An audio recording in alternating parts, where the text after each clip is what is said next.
నేను ఒక టెంపుల్కి వచ్చానని చెప్పాను కదా, అక్కడ గోమాత గురించి బాగా ఎక్స్ప్లెయిన్ చేస్తూ రాశారనమాట. గోశాల యొక్క గొప్పతనం. ఈ భూమి మీద గోశాల కంటే పవిత్రమైన స్థలం మరొకటి లేదు.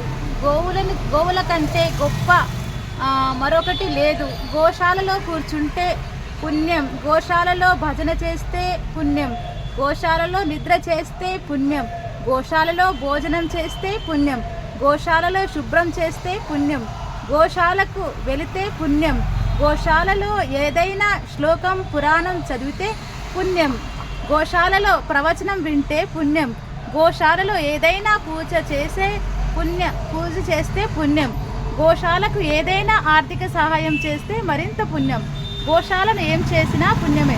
గోశాల గురించి ఇక్కడ ఎంత బాగా ఎక్స్ప్లెయిన్ చేశారంటే నాకైతే మస్తు అనిపించింది. మన గోవులను కాపాడుకునే బాధ్యత మన పైన ఉంది, అందరిపైన. జై గోమాత. గోమాతను రక్షిద్దాం, గోసేవ చేద్దాం, అందరినీ మనం గోమాత పరిరక్షించాలని మనస్ఫూర్తిగా వేడుకుందాం. ఇక్కడ నేను ఒక బోర్డు చూశానమాట, దాన్ని ఎక్స్ప్లెయిన్ చేస్తాను.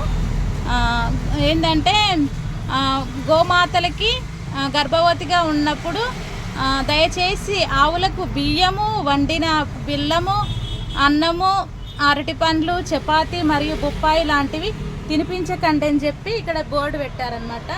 అండ్ గోమాతల్ని చాలా బాగా పరిరక్షించాలని చెప్పి ఇక్కడ గోమాత చేసి పెట్టారు.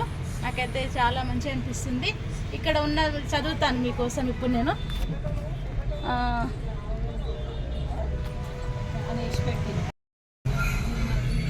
ఇక్కడ గోమాతకు పెట్టవలసినవి: ఉలవలు నానబెట్టినవి పెడితే ఫలితం వృత్తినందు నిలకడ, బొబ్బలు నానబెట్టినవి పెడితే ధనాభివృద్ధి, గోధుమలు నానబెట్టిన పెడితే కీర్తి పట్టుదల, తోటకూర బెల్లం ప్రశాంతత దారిద్రం తొలుగు, కందులు నానబెట్టినవి కోపం తగ్గును, మినుములు నానబెట్టినవి ఆత్మవిశ్వాసం పెరుగును, శనగలు నానబెట్టినవి ఆధ్యాత్మిక చింతన, పెసళ్ళు నానబెట్టినవి విద్యాభివృద్ధి, క్యారెట్ వ్యాపార వృద్ధి, పాలకూర ఐశ్వర్య వృద్ధి, దోసకాయలు శత్రు నివారణ, టొమాటోలు వివాహ ప్రాప్తి, బెండకాయలు మనోస్థైర్యం, దొండకాయలు మానసిక ప్రశాంతత, పొట్టు పెసరపప్పు నానబెట్టినవి విద్యాభివృద్ధి, బుద్ధి కుశలత, మినపపప్పు నానబెట్టినది